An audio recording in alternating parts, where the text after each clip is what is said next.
Right, Gavin. So time we know is absolutely essential when it comes to making reasonable adjustments.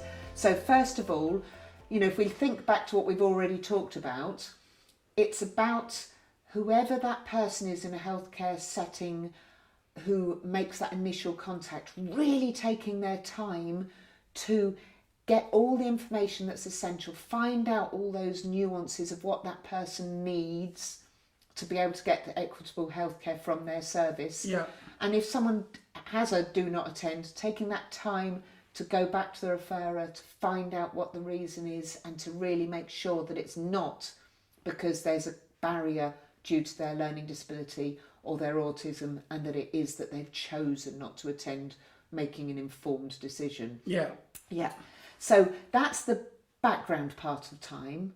Now the next element of time is about thinking about, sometimes somebody may actually need an appointment at a specific time of day.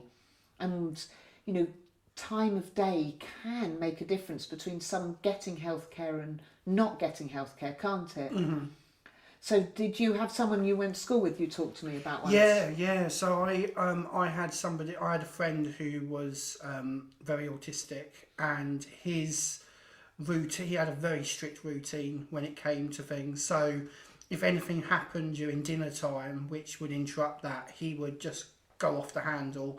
It had to be literally anything which was going to be different, anything which was going to interrupt or anything had to be for what he called free time. Right. So his diary was very measured out into sections of the day. So you would say to him, so Harry, would you like to go out today? And he'd say, oh yes, it'd have to be. Yeah, I wouldn't be able to do it during this time because I do this. I could probably do it between 2 and 3, but then that's my free time, and it would literally be very. So if he was given a healthcare appointment in a slot which was breakfast time or lunchtime, he wouldn't be able to tolerate that. No, not at all.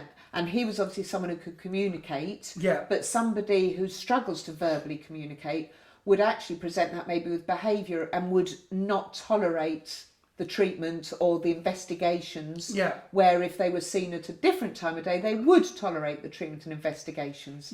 So time can make a huge difference.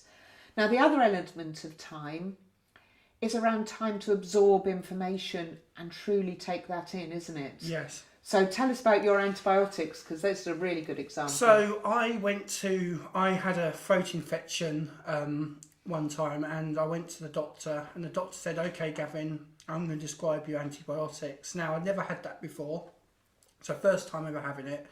And he said, take these twice a day and make sure you finish your course. So I went home, I took them, and like with any other paracetamol or ibuprofen tablet, I took them, and then when I started feeling better, I stopped. But then I started feeling unwell again. So I went back to the doctor, and the doctor said to me, okay Gavin, so did you finish your course? And I said, well no, I don't finish it until next year.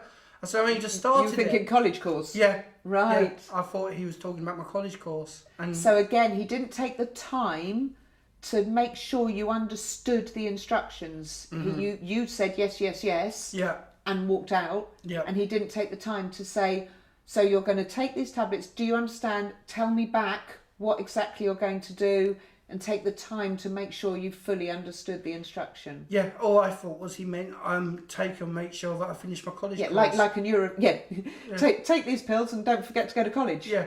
not what you were communicating at all. Yeah. And I was sort of always describing that it's about that pauses as well, and taking time to allow someone to process what you're saying and say it back. And I compare it to my absolutely dreadful ability to speak French. If I go on holiday to France, I am desperate to try and speak French.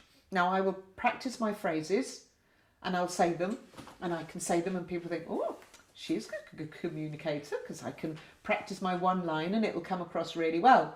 And then they answer me and they'll say something back, and to me I'm hearing and I think, wait a minute, and then I have to absorb it, and then oh right, she said, would you like a table by the window? Right, okay, now I want to say yes please, if we could have a table for 4, that would be good. Now, how am I going to say that? In the meantime, she's gone and said a load more things, and I've never absorbed any of it because my brain needs time to take in the words and think about them and then give an answer. And if we think of, as health professionals, in that term, rather than always trying to say more, that can really help, can't it? To actually take the time to listen and really absorb the information. Yeah. So when it comes to someone rushing, I know you touched on it before, you have a propensity to always agreeing if someone's rushing you, don't you? Yes. So, talk through that. If I get anxious or nervous, or if I feel that somebody is going to do something, or they say the wrong kind of phrase to me, I will automatically go into, yes, I know everything and completely understand everything you're saying, when actually I have no idea. Right. Yeah. No, it's about taking that time, isn't it? Then. Yeah.